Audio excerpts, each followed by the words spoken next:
আসসালামু আলাইকুম। বাংলা সম্ভারের পক্ষ থেকে সবাইকে স্বাগত।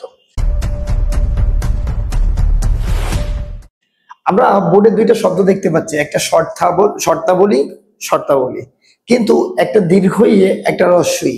আসলে সঠিক কোনটি? আমরা কোনটি লিখলে সেটা সঠিক হবে, এবং আমরা এটা ভুল করে থাকি অনেক সময়। তো এখানে একটা বিষয় আছে, সেটা লক্ষ্য করবেন, মনে রাখবেন আজকে থেকে আলী অঞ্জলি আবুলি, আলী অঞ্জলি অঞ্জলি আবলি,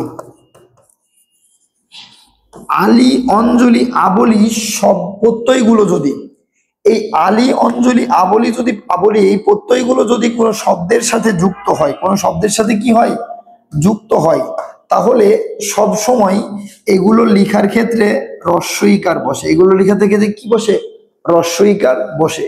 তাহলে এখন দেখেন তো, শর্ত এই শব্দটা, এখানে মূল শব্দ কি শর্ত, এর সাথে কি আবলি যুক্ত হয়েছে না? আবলি যুক্ত হয়েছে। তাহলে শর্তর সাথে যদি আবলি যুক্ত হয়, তাহলে নিঃসন্দেহে দীর্ঘ ইকারটা কি হবে, ভুল হবে। দীর্ঘ ইকারটা কি হবে, ভুল হবে।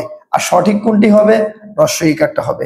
তো আমরা যদি দেখি, মানে মূল বিষয়টা যদি এখানে লক্ষ্য করি, তাহলে দেখেন পদের শেষে বহুবচন বোঝাতে, পদের শেষে কি বোঝাতে, বহুবচন বোঝাতে বলি শব্দের বা আবলি প্রত্যয়ে ইকার যুক্ত হয়।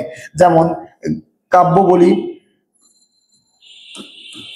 বলি, শর্তাবলী, ব্যাখ্যাবলী, সমস্যাবলী, তথ্যাবলী, নিয়মাবলী প্রভৃতি।